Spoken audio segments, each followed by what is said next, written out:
la 9ª Cumbre de Líderes de América del Norte. Y para analizar este interesante y complejo tema, nos acompaña la doctora María Cristina Rosas, investigadora de la Facultad de Ciencias Políticas y Sociales de la UNAM.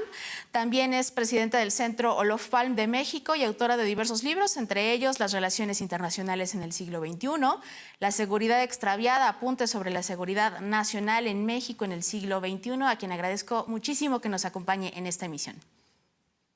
Gracias por la invitación, Claudia. Saludo también a José Luis y a Eduardo. Y justamente nos acompaña también el señor embajador Eduardo Roldán, que pues ha tenido muchísimos cargos a nivel diplomático en varios países, por citar solamente algunos, y también es analista internacional, exdirector para asuntos bilaterales con Estados Unidos de la Cancillería, dentro de toda su gran carrera diplomática de muchísimos años, expresidente de la Asociación del Servicio Exterior Mexicano y también asociado del Consejo Mexicano de Asuntos Internacionales, COMEX. Muchas gracias, señor embajador, por acompañarnos.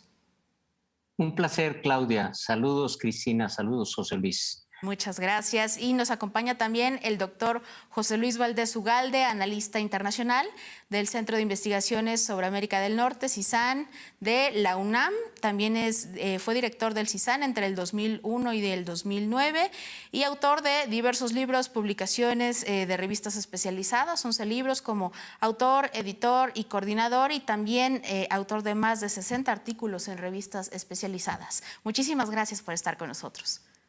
Gracias por la invitación, Claudia. Saludos a mis colegas Eduardo y Cristina. Un abrazo. Muchas gracias. Bueno, y antes de iniciar la mesa, ¿qué les parece si vamos a ver el posicionamiento que tuvieron estos tres presidentes de México, Estados Unidos y Canadá en materia de migración, así como los retos en este tema? Hacer a un lado mitos y prejuicios. Por ejemplo, dejar de rechazar a migrantes cuando para crecer se necesita de fuerza de trabajo que en realidad no se tiene con suficiencia ni en Estados Unidos ni en Canadá. ¿Por qué no estudiar la demanda de mano de obra y abrir ordenadamente el flujo migratorio? Presidente Biden, ningún mandatario en la historia de Estados Unidos ha manifestado, como usted, un compromiso tan claro e inequívoco para mejorar la situación de los migrantes, y le expreso por ello mi reconocimiento. Me refiero particularmente a su propuesta de regularizar la situación migratoria de 11 millones de personas que viven y trabajan honradamente en esta gran nación. Deseo que usted cuente con el apoyo del Congreso y de los legisladores, tanto del Partido Demócrata como del Partido Republicano. Los mexicanos estaremos atentos y en su momento nos pronunciaremos con respeto y franqueza, y también sabremos corresponder con gratitud y amistad. And we have to end the pandemic and to take decisive actions to curb the climate crisis. To have to manage the challenges of unprecedented migration in our hemisphere and to take on an equity that continues to deny opportunity to too many people. Con estas declaraciones iniciamos la conversación. Pues bueno, ¿tomaríamos como un acierto finalmente? ¿O cómo ven ustedes que el presidente se puso ante la mesa marcando la agenda que tanto había mencionado en las conferencias matutinas a favor de la reforma migratoria? Le reconoce al presidente Joe Biden que haya lanzado esta iniciativa al Congreso. Dice que van a estar bastante atentos a lo que ocurra y finalmente pues el presidente Joe Biden acepta la propuesta que ya había dicho el mandatario en diversos foros y la transforma en Sembrando Oportunidades para una inversión en América Central. ¿Qué es lo que tenemos en cuanto al tema migratorio? Si gustas comenzar, doctora María Cristina, adelante, por favor. Claro, Claudia, gracias. A mí me parece que este tema ya figuraba de manera prominente en la agenda antes de esta cumbre. Por cierto, quisiera señalar también que qué bueno que se llevó a cabo esta cumbre. Desde 2016 no teníamos una cumbre entre los tres líderes de América del Norte. Trump rompió con esta tradición. Desde 2016 que los vimos reunidos en Ottawa, a Trudeau con Peña Nieto y con Obama, no había habido oportunidad de una concertación entre estos tres mandatarios alrededor de agendas que son de interés y relevancia para los tres países. Ahora, regresando al tema migratorio, a mí me parece relevante, por supuesto, tratarlo. México es un país que genera migrantes, pero también es un país que recibe migrantes.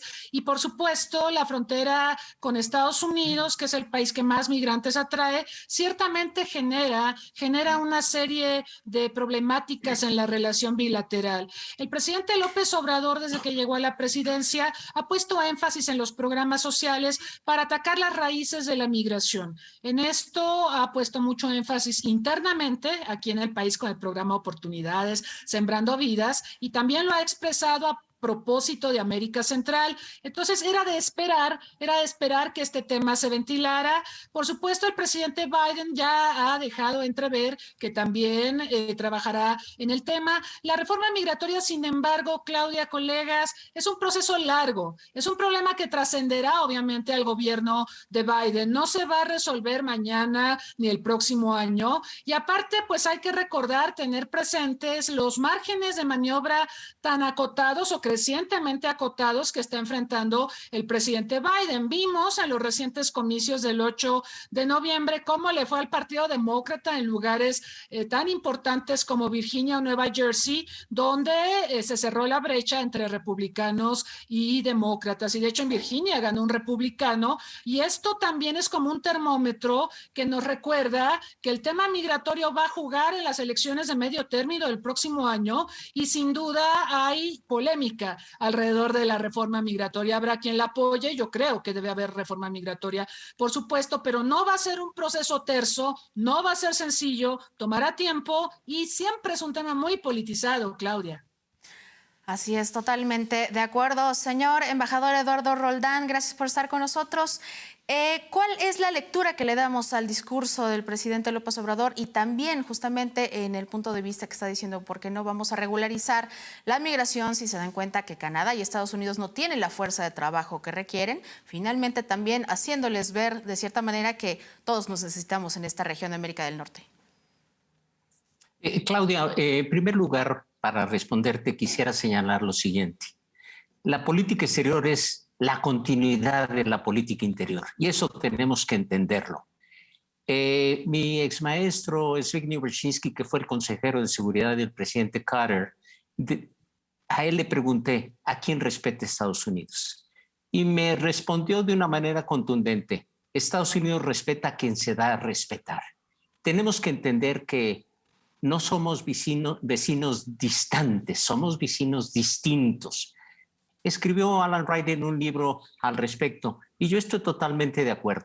Pero también debemos de estar conscientes de que Estados Unidos tiene intereses, no tiene amigos, tiene socios. Y eso debemos de tenerlo muy claro para diseñar todas nuestras políticas hacia Estados Unidos y hacia todos los países. Esta novena cumbre finalmente destaca temas centrales. Y yo creo que lo importante es que entendamos que eso es una relación trilateral, estratégica, necesaria, prioritaria, y que debe generar confianza mutua. Y debe también entenderse que debe ser en mutuo respeto, pero también diferenciada.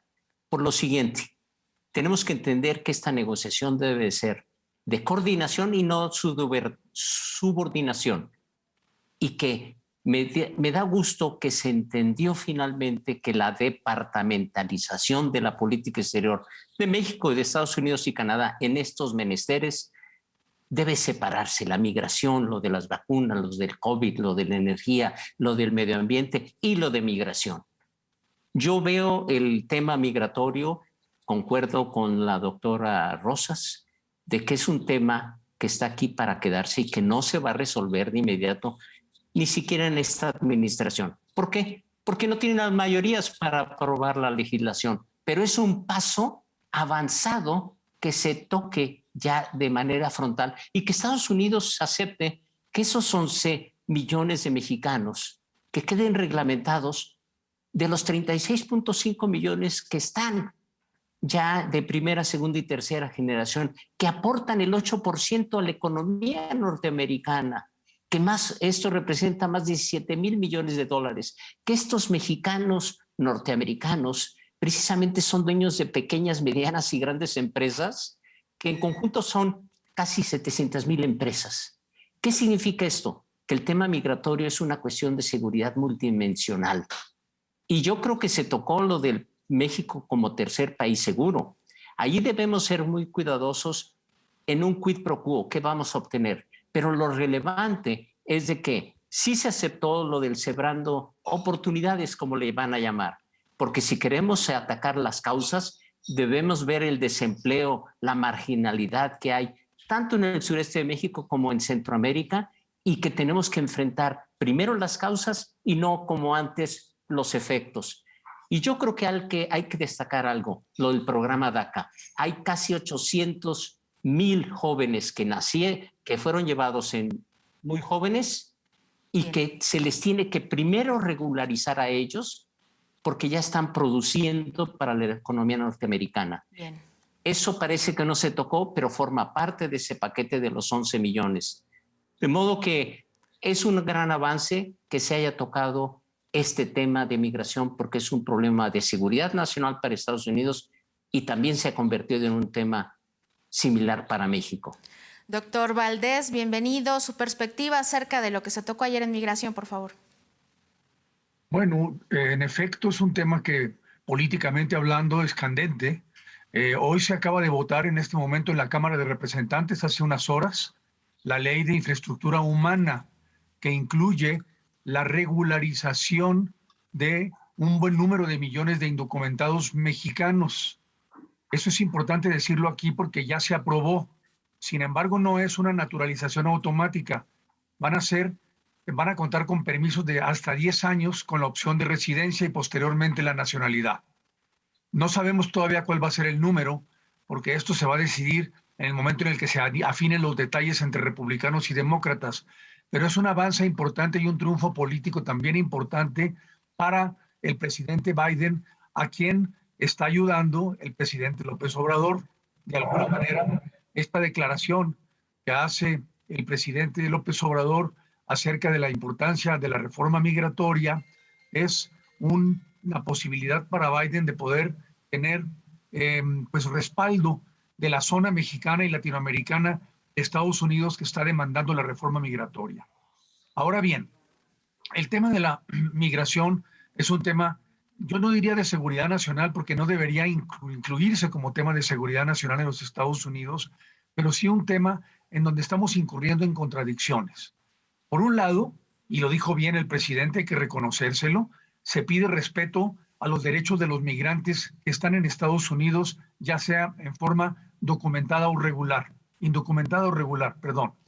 Y al mismo tiempo nosotros estamos haciendo lo propio en el territorio mexicano. La política migratoria que México está llevando a cabo en contra de la migración del sur al norte, es decir, de los centroamericanos y los haitianos hacia la frontera con los Estados Unidos, es una política no mexicana, es una política estadounidense. En ese sentido, entiendo, desde luego, que haya un quid pro quo aquí, es decir, se reconoce que México está haciendo el trabajo sucio que Estados Unidos no puede hacer en la zona mexicana en sus avenidas migratorias, se puede decir así, hacia el norte de los Estados Unidos, y a cambio de eso, Biden tiene una posición de simpatía con respecto a un tema que, por cierto, al Partido Demócrata le conviene enormemente, puesto que significan votos potenciales para el Partido Demócrata en la medida en que estos regularizados en potencia son votantes demócratas a largo plazo. Entonces, aquí nosotros tenemos que corregir esta situación esquizofrénica que tenemos en la relación con la migración. Por un lado, una migración o una política migratoria absolutamente avasalladora y violatoria de los derechos humanos en nuestro territorio, y por el otro lado, la demanda de que esa misma migración mexicana en los Estados Unidos sea considerada en toda su integridad con los derechos y los respetos a los derechos humanos que requiere y merece. Esta situación dicotómica tendría que resolverse para poder ganarse la autoridad de la cual habló precisamente el doctor Roldán, citando a Brzezinski, al respecto de que da a respetar aquel, es decir, estimamos a los que se van a respetar sobre todas las cosas. Muy bien, pues interesantísimo tema que seguramente dará muchísimo de qué hablar. Si les parece, vamos a un breve corte y regresamos.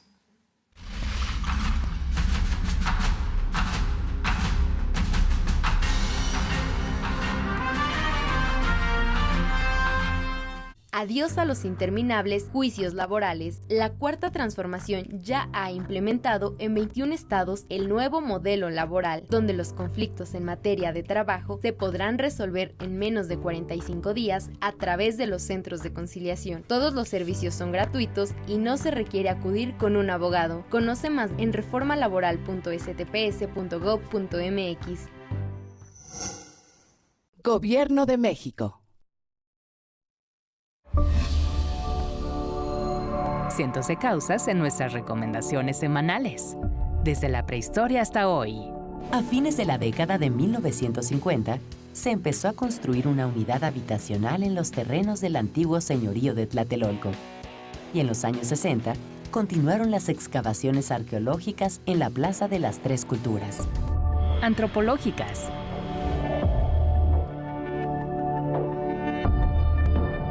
Descubre la historia de las mujeres en la guerrilla. La regla es que todos teníamos que manejar las armas. No había exclusión. Como yo ya tenía una ficha, mis compañeros decían que no debía mostrarme mucho. Y entonces había algo que se llamaba mitin relámpago y las mujeres ahí tenían un papel protagónico. Clandestino.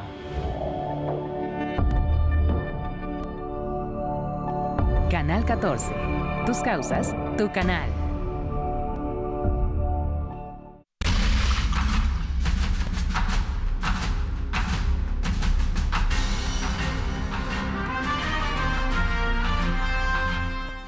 Continuamos con el análisis de la 9ª Cumbre de Líderes de América del Norte, pero antes vamos a ver qué fue lo que dijeron los presidentes en materia de los acuerdos de comercio. Mientras Canadá, Estados Unidos y México representamos el 13% del mercado mundial, China domina el 14.4%. Y este desnivel viene de hace apenas 30 años. Pues en 1990 la participación de China era de 1.7% y la de América del Norte del 16%. De mantenerse la tendencia de la última década, en otros 30 años, para el 2051, China tendría el dominio del 42% del mercado mundial. Y nosotros, Estados Unidos, México y Canadá, nos quedaríamos con el 12%,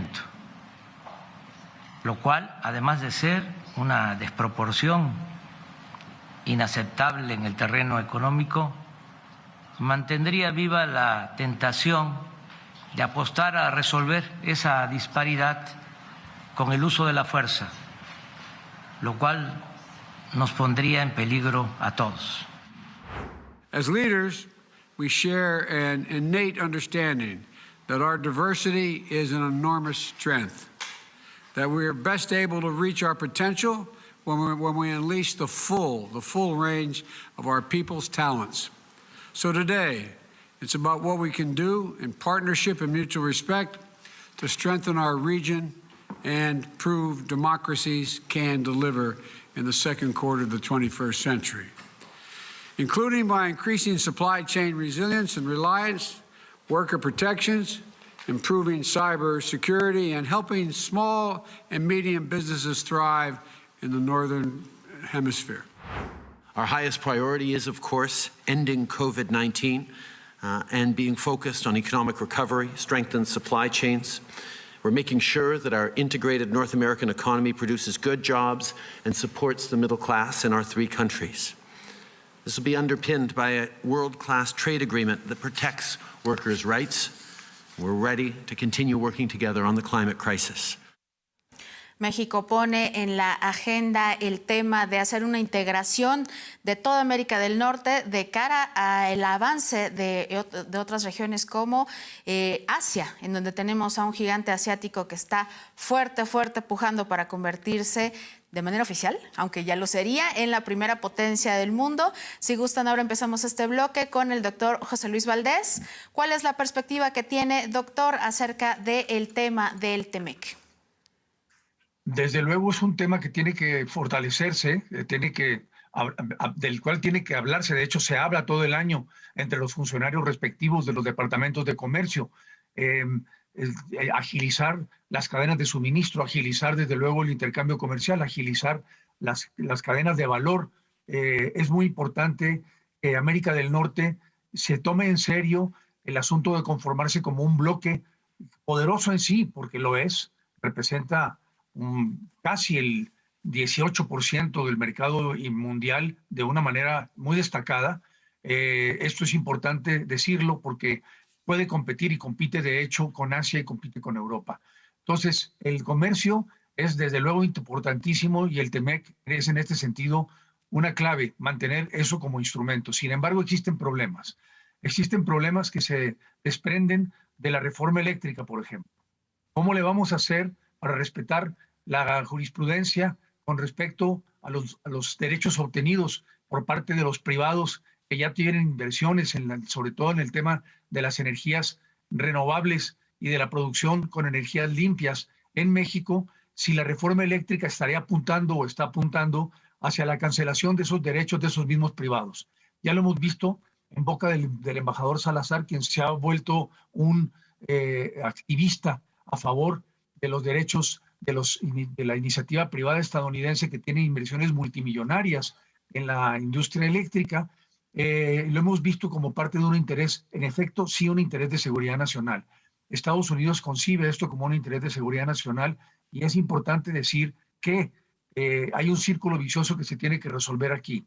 Para poder agilizar el tratado de libre comercio, el TEMEC, con Estados Unidos y Canadá, México tiene que respetar los acuerdos ya tomados dentro del marco del mismo y no violarlos. Si los violara, tendríamos un problema de desconfianza del otro lado que nos provocaría, en efecto, la caída de los espacios de relación trilateral que es importante que se hayan logrado ya, pero que se pueden perder en la medida en que la pérdida de confianza haría funcionar con cierto escepticismo, operar con cierto escepticismo a los actores internacionales y particularmente a los actores estadounidenses. Ciertamente Joe Biden no puso este dedo en la llaga, digamos, en la reunión trilateral, pero lo que sí dijo es que había que proponerse tener una integración energética.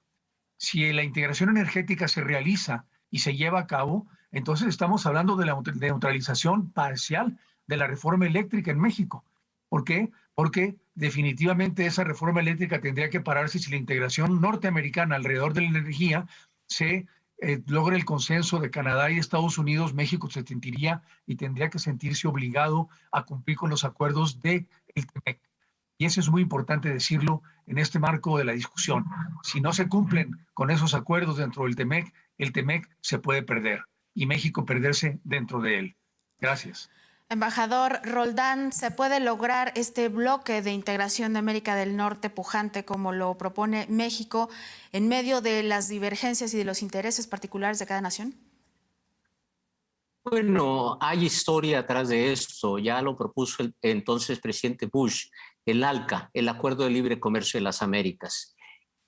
Si hay voluntad, se puede hacer. Y yo creo que debe haber voluntad de las partes para crecer esta región de América del Norte, que ha sido positiva para las tres partes. El comercio total, grosso modo, ha sido de alrededor de 600,000 millones de dólares. Del 94 a la fecha, el 94 era de 100,000 millones de dólares. Ha sido exitoso el modelo, pero todavía nos falta avanzar más. ¿Y por qué es importante? Porque el año pasado la economía mexicana decreció 8%. La canadiense 5.3 y la estadounidense 3.4. Tenemos que apoyarnos para recuperarnos plenamente y controlar la inflación, que las tasas de interés de Estados Unidos nos están afectando y tenemos que encontrar un justo medio para salir de ello. El bloque, lo que yo no estaría tanto de acuerdo de que es un bloque para combatir a China. China ha crecido y seguirá creciendo por su parte. Tenemos que buscar la colaboración como la tenemos con la Unión Europea. ¿Por qué? Porque desde ya en el TMEC dice que ninguna de las tres partes podrá celebrar acuerdos de libre comercio con economías centralizadas. Se están refiriendo a China, punto y aparte. Pero de allí a confrontarnos es lo que yo no entiendo o no estaría de acuerdo, porque China hoy domina el 14.35% de la producción mundial, hablando en términos comerciales, y América del Norte en conjunto solamente el 13%. Está China para quedarse porque el mundo ha cambiado, hay nuevos actores internacionales. Y citando a PricewaterhouseCoopers, que es una casa de prospectiva internacional muy seria, de las más serias, al Fondo Monetario Internacional y al Banco Mundial, que dicen que la economía china se va a convertir en la primera economía del mundo entre los parámetros de 2035-2040, es un hecho porque ellos dan por sentado esto y todos los indicadores nos lo señalan. China va a tener un PIB de 50 trillones de dólares, es decir, en nuestros términos 50 millones de dólares, y Estados Unidos 34 trillones de dólares, es decir, 34 millones de dólares. ¿Podemos combatir esto enfrentándonos? El mercado es amplio para todos, pero tenemos que buscar nichos para favorecernos y cooperar. Si no, se va a seguir en una confrontación innecesaria. Yo creo que tenemos que entender que para desarrollar esto tenemos que ver cómo solucionamos esas cadenas de suministros, esas cadenas de distribución de valores que nos afectó a todo el mundo en la pandemia. Hoy la producción de los microprocesadores en Taiwán, que producía el 70% de la producción mundial, afectó a tal grado que los autos no se están produciendo en todo el mundo por falta de estos microchips. ¿Por qué no empezar a producir nosotros en América del Norte eso para no estar dependiendo de otros? Al igual que nuestra frontera ha sido afectada terriblemente. Antes de la pandemia había 1 millón de cruces diario en la frontera del norte a sur y viceversa, y se trastocó. Entonces Estados Unidos se entendió, el mutuo ayuda en un quid pro quo nos dio más de 8.5 millones de vacunas para vacunar a los mexicanos que colindan con Baja California, con Arizona, con Nuevo México y con Texas, que colinda precisamente con Baja California, con Sonora, con Chihuahua, con Tamaulipas, con Nuevo León y Coahuila. Y ha sido exitoso. O sea, la colaboración nos debe llevar a profundizar esa cooperación de mutuo beneficio. Y yo creo que la frontera es un ejemplo muy visual, muy claro, y yo entiendo que sí es posible ese gran mercado norteamericano, pero no basado en una confrontación innecesaria, sino en una colaboración mutua entre las tres partes. Doctora María Cristina, su perspectiva sobre los avances que se pudieron lograr en esta cumbre en el tema de comercio, por favor. Claro. Mire, aunque hablamos de la cumbre de líderes de América del Norte, esto en modo alguno significa que hay consensos fácilmente. Una cosa es la agenda México-Estados Unidos, otra la México-Canadá y otra la Canadá-Estados Unidos. Esa es la realidad. Es como el three to tango, ¿sí? Y aparte tenemos que partir de la realidad de que hay grandes afinidades ideológicas entre Trudeau y Biden, no así entre ellos y López Obrador. Entonces, en este three to tango sí existe la posibilidad de una marginación de México por razones ideológicas, por razones políticas. Dicho esto, creo que hay temas candentes en materia comercial. Fueron tocados tanto en las bilaterales. Trudeau expresó al gobierno mexicano mexicano, la preocupación de Canadá en materia energética, en materia de inversiones, por ejemplo, en el sector minero, y por supuesto también habló del compromiso que debería de tener México en materia de combate al calentamiento global y respecto al cambio climático.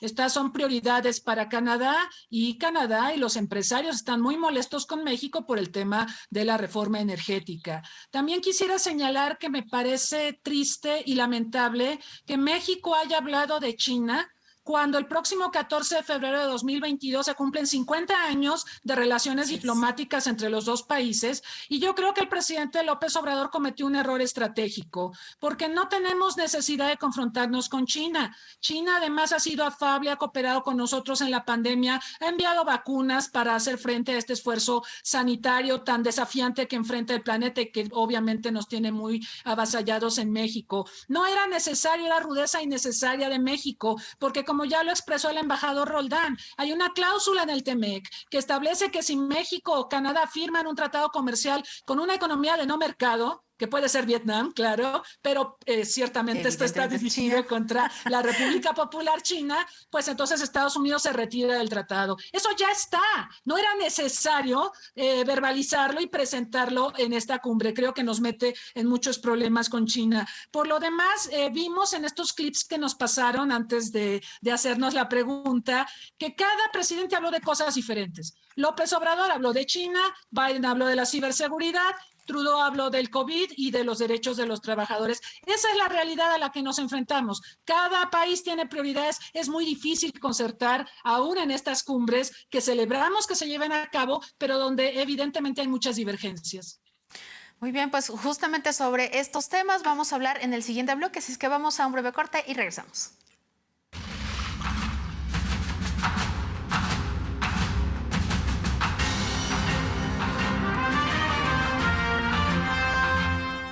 Norteños, sureños, costeñas, yaquis, mayas, mazaguas, campesinos, regios, yucas, huirráricas, zapotecas, tarahumaras, milenias. Con tanta diversidad que existe en México, es imposible pensar igual. Pero hay muchas cosas que nos unen. Nos une la libertad de tomar decisiones. Nos une la certeza de que vivimos en un gran país. Nos une el INE. Porque lo que tenemos en común todas y todos los mexicanos es nuestro INE. Mi INE nos une.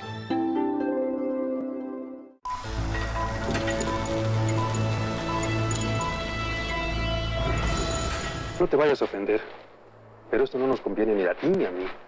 ¿Por qué, tocayo? A ver qué. Mira, cuando dos mujeres inteligentes se juntan, se hacen cómplices. Y eso, pues, como tú comprenderás, ¿qué? Nos van a pisotear. Dime la verdad, dime. ¿Qué quieres que te diga? Dime la verdad. ¿Pero qué verdad quieres que te diga? Verdad, Irene. Guillermo, por favor, déjame. No ibas a la universidad, ¿verdad? Ibas a la casa de tu amante. ¡No es cierto! Dímelo todo. ¿Pero qué quieres que te diga? ¿Quién es ese Felipe Diego? Por favor, déjame, estoy cansada. Cinema 14 presenta Función Estelar. Retrato de una mujer casada. Lunes, 22 horas. Canal 14. Tus causas, tu canal.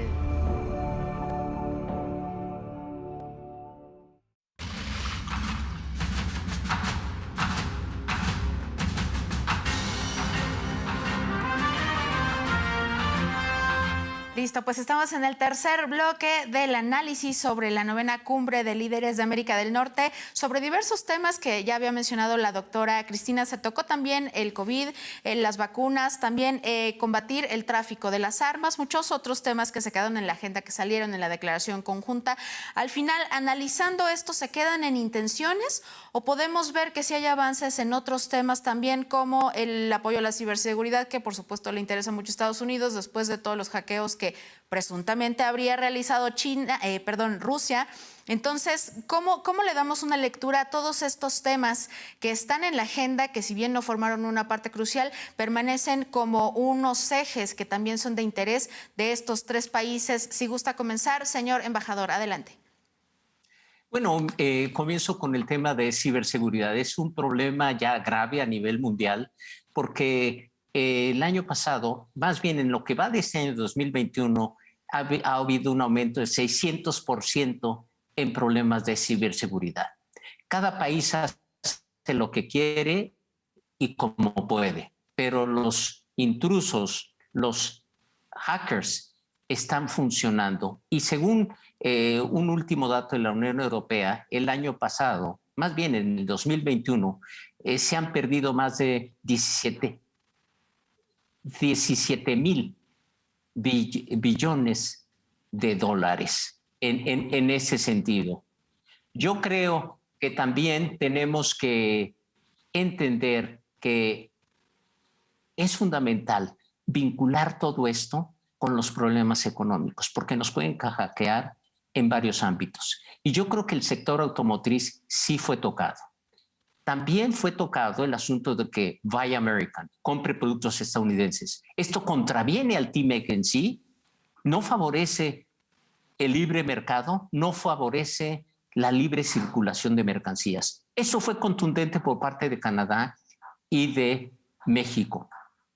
Y si queremos solucionar los problemas, tenemos que revisar la cadena de suministros. Pero no nomás de suministros en este sector, sino también en armas y en energía.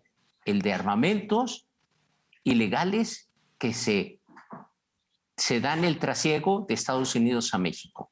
Y otro tema fundamental ha sido el cambio climático que nos afecta a todos. Y que yo creo que México va a la saga en ese aspecto porque Canadá ha sido líder en la lucha para controlar el cambio climático. En el Acuerdo de Cambio de París es muy claro, bajar todos los países a 1.5 grados el calentamiento y producir energías limpias. De modo que México últimamente en los 3 años no ha estado muy claro en esa posición, aunque en el último momento en la reunión de Glasgow parece que finalmente aceptó esto, pero de allí a que se acepte y que se cumpla falta mucho tiempo. ¿Por qué? Porque se tienen que reducir, y eso es una preocupación de Estados Unidos, la emisión de metano en 60%, en un 75% para el 2030. Yo creo que esos son temas centrales que nos deben de llevar a la reflexión y darle continuidad. Aunque se hayan tocado, no se dio la solución o cómo se va a operar para buscar más soluciones conjuntas. Doctor Valdés, el tema de las armas, justamente en el momento en el que hay una demanda justamente para las empresas que hacen estas armas, nuestro país está también ahí con diversas controversias y pues se está también impulsando que haya el freno a esto que justamente ha derivado en una ola de masacres en Estados Unidos y es un tema en el que también estamos de la mano. Desde luego, es un tema que está inscrito dentro de los temas de seguridad bilateral o de seguridad nacional para ambas naciones. La cantidad de armas que se importan de Estados Unidos a México y que ocasionan cantidad de muertes acá en este país es enorme.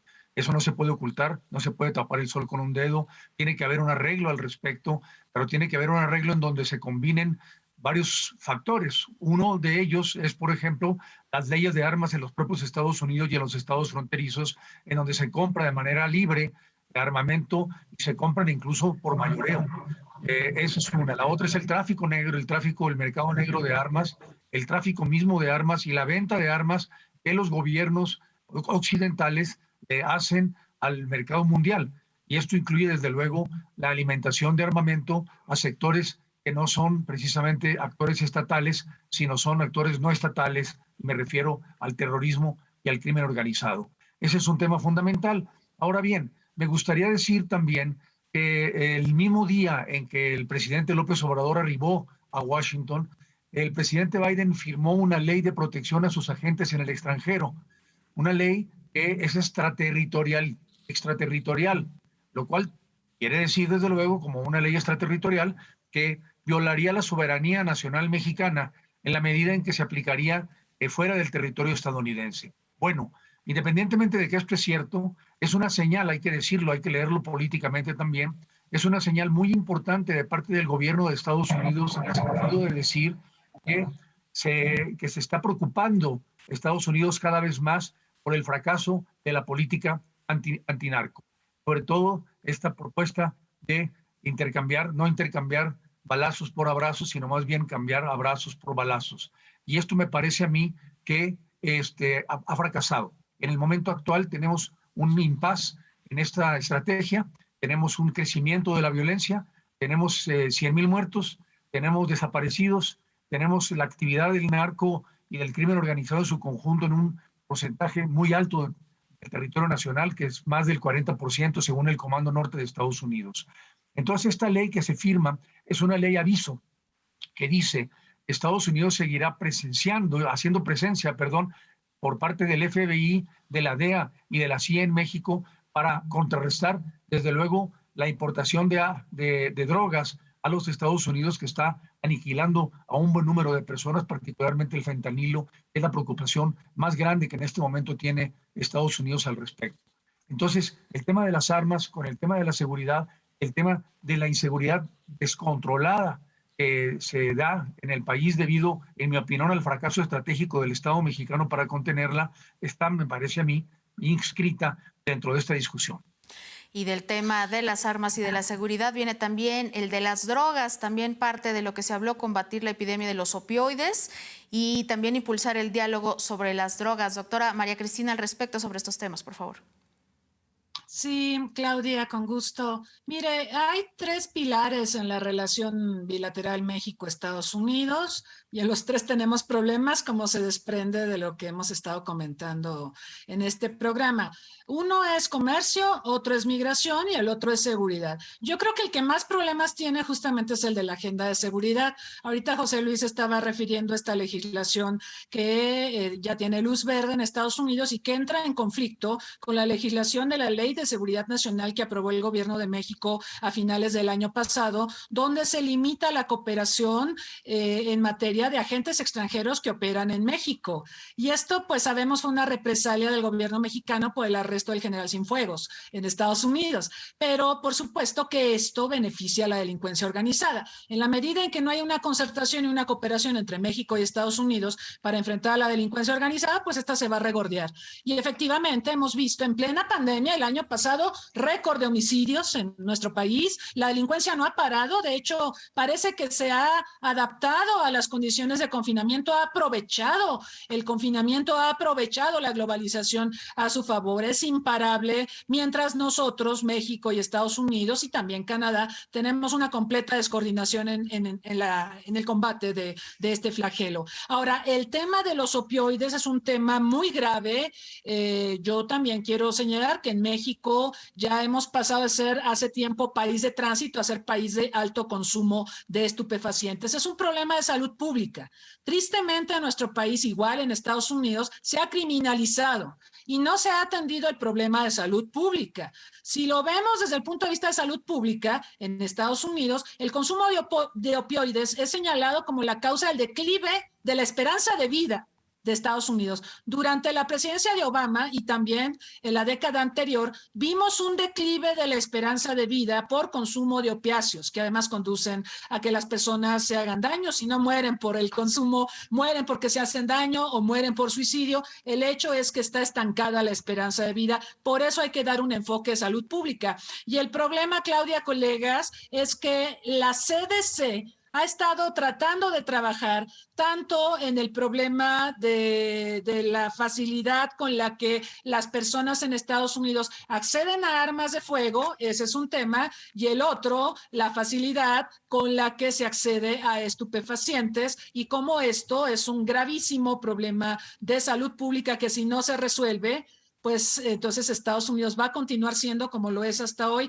el país desarrollado con la esperanza de vida más baja y con el sistema de salud más precario. Es muy lamentable. Tenemos que cambiar el enfoque sobre el combate a las drogas. Sí tiene que haber un enfoque criminalizado, pero sobre todo tenemos que trabajar en la prevención de las adicciones y tenemos que trabajar también en la educación a la población para evitar el consumo de estupefacientes y sobre todo ese mercado tan inmenso de estupefacientes que tiene Estados Unidos. Mientras siga habiendo esa demanda de estupefacientes, vamos a seguir en el mismo punto, no vamos a poder avanzar.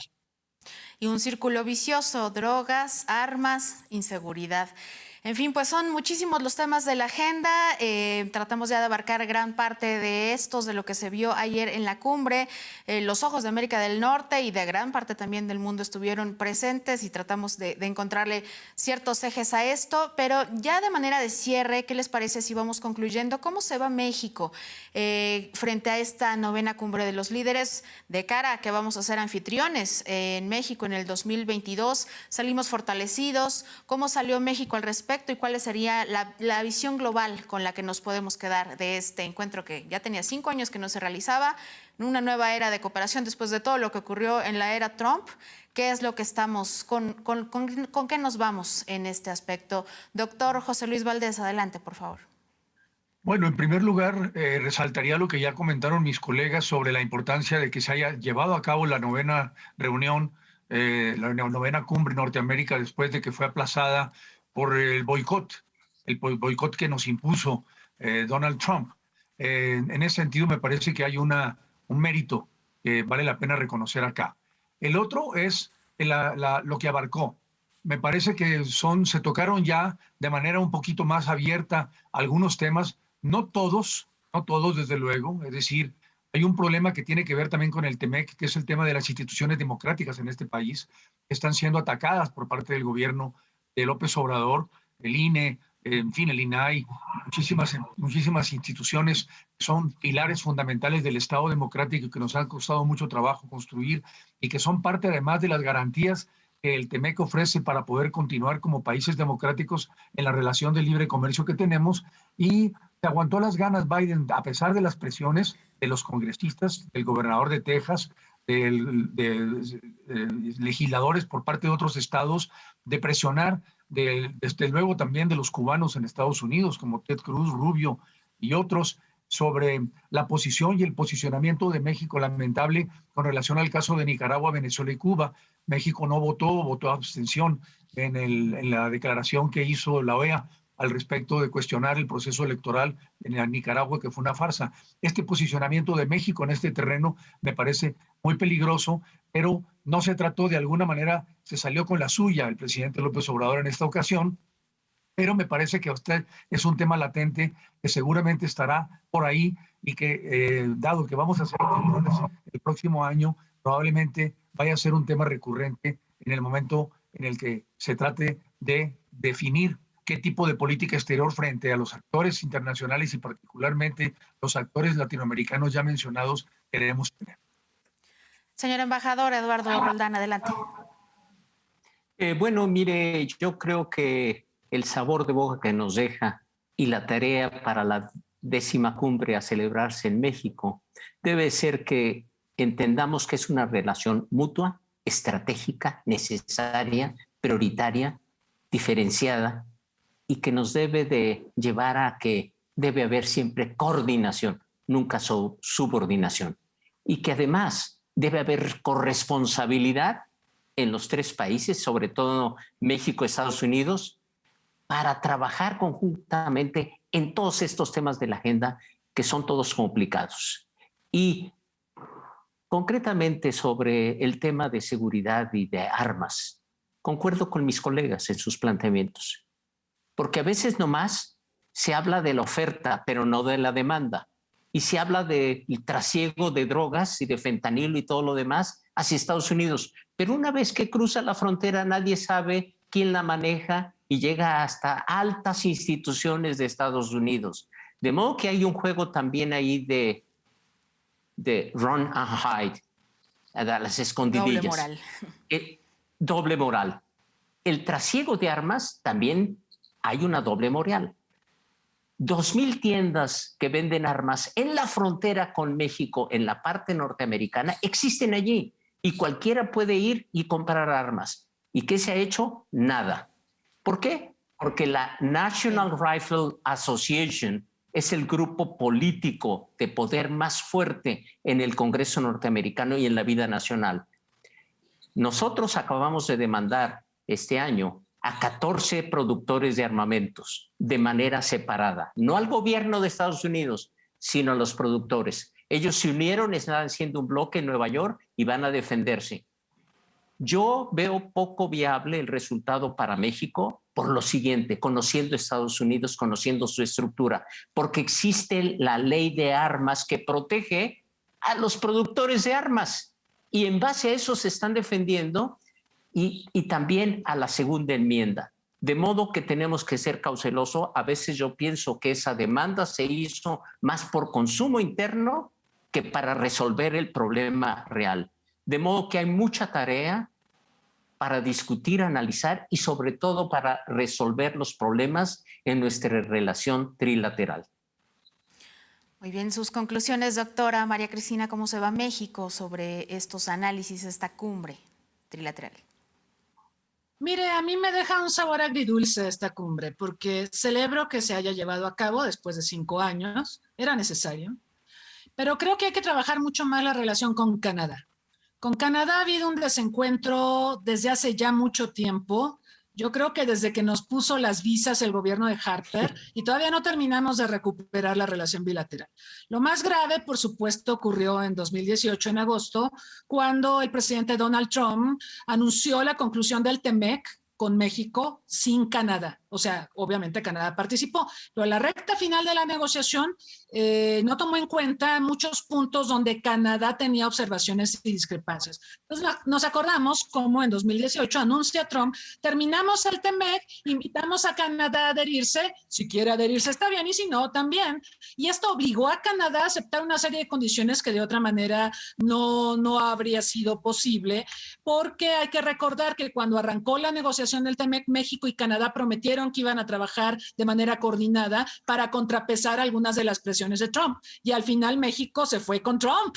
Entonces hay un rencor de Canadá por esto y a eso le podemos sumar la reforma energética de México, que, bueno, evidentemente afecta intereses de empresas, no solo de Canadá, sino de Estados Unidos y de Europa, empresas donde se está revirtiendo derechos de propiedad, está el tema minero, en fin, y es una pena que la relación con Canadá esté tan deteriorada porque habíamos llegado a un cierto número de entendimientos en temas clave. Seguridad pública. Canadá era un gran cooperante con México en materia de seguridad pública y habíamos logrado incentivar el comercio. Tenemos un acuerdo de trabajadores agrícolas temporales muy exitoso con Canadá que incluso puede servir como referente para el tratamiento del tema migratorio en el futuro con Canadá o con Estados Unidos. Entonces, creo que hay que seguir trabajando en la operación cicatriz con Canadá y esperemos que esto se haga de manera continua de cara a la cumbre del próximo año.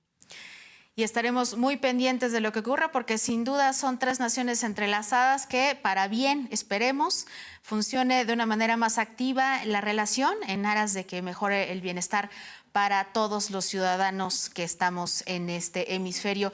Muchísimas gracias por estar con nosotros, doctora María Cristina Rosas, doctor José Luis Valdez Ugalde, señor embajador Eduardo Roldán, gracias por estar con nosotros. Y también muchas gracias a ustedes por acompañarnos. Esto fue el análisis de la 9ª Cumbre de Líderes de América del Norte. Muchos retos y también de cara a que México será anfitrión el próximo año de la emisión número 10 de esta importante cita de los líderes de América del Norte que marcan las políticas de nuestro hemisferio. Muchas gracias por estar con nosotros. Hasta la próxima.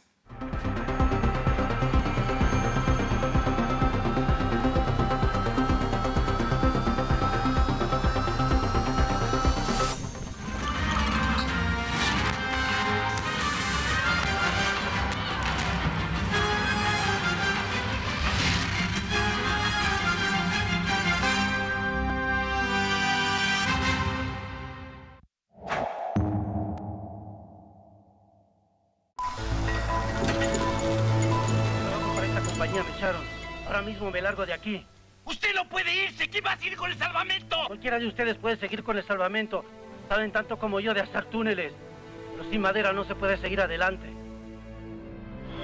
Cinema 14 presenta Ahora sí tenemos que ganar. Domingo, 23:35 horas.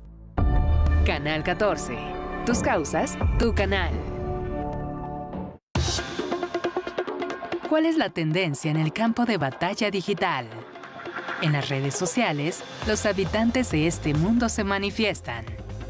Toca el turno a #Cumbre Trilateral. concluye la 9ª Cumbre de Líderes de América del Norte, celebrada en Washington, D.C.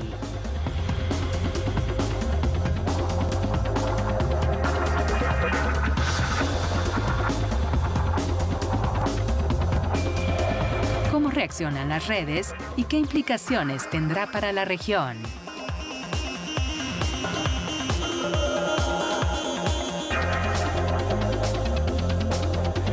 Polémica en redes presenta. Hashtag Cumbre Trilateral. Lunes, 21 horas. Canal 14. Tus causas, tu canal.